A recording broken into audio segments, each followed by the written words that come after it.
Today's how-to shape is a downward facing dog. A basic shape, but a somewhat misunderstood one.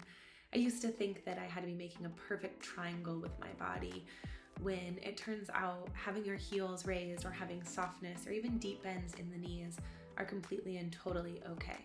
One thing that is super important though is keeping your fingers spread wide at the top of the mat. I like to imagine I am some sort of a salamander creature with little grippy, sticky fingertips here. And once you engage the muscles through the hand and all the way up through the arm, it prevents you from dumping down into that wrist joint. Another thing to think about is just focusing mostly on this first finger knuckle and this thumb knuckle on both sides here at the top of the mat, making that L and reverse L shape. We're gonna start in a child's pose before we get into our down dog. Bringing your big toes together on the mat, knees can be out wide, just letting your belly kind of hang in the center, or those knees can be close in together if that feels better in your body. Let your arms be long, maybe massaging your forehead back and forth or swaying your hips. Take a couple deep breaths to just get into your body. Inhales through the nose and exhales through the mouth. Maybe walking your fingertips even further forward as you breathe in and melting your hips even further back as you exhale. On your next breath in, lift your forehead, lift your gaze, and find a tabletop position, squaring everything off, bringing your knees right underneath your hips, your wrists right underneath your shoulders. And then as you exhale, start to round your back, pull your shoulder blades away from one another, cat pose.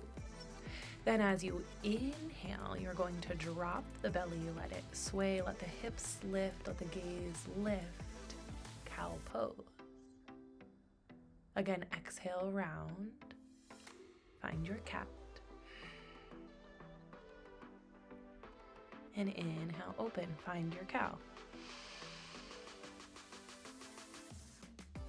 One more time, exhale, round. And then we'll just release here to a neutral spine. If you are using blocks for your practice, make sure that they are close by.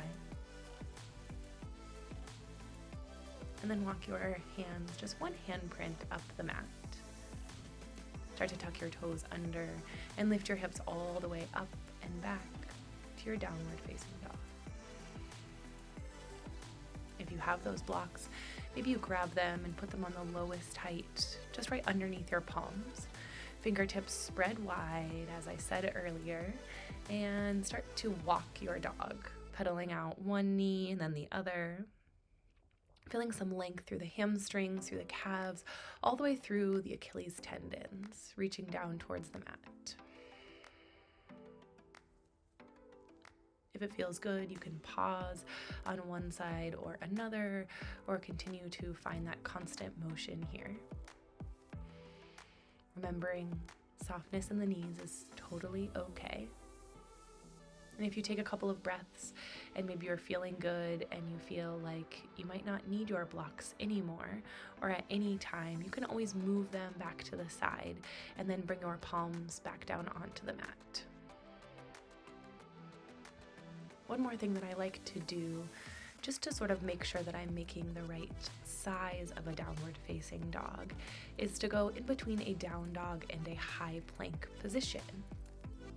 So in order to do that, we'll leave our hands and feet where they are, but you'll lift your gaze, look forward, come high on the toes, and then ripple all the way forward, keeping that low belly engaged. And then exhale, release back to that downward facing dog. We'll do it one more time here. Slow ripple forward, shoulders come right over the wrists. And then exhale, release. Right back to where you came from, ready to move back to that, hopefully maybe a little bit more comfortable resting position, downward facing dog.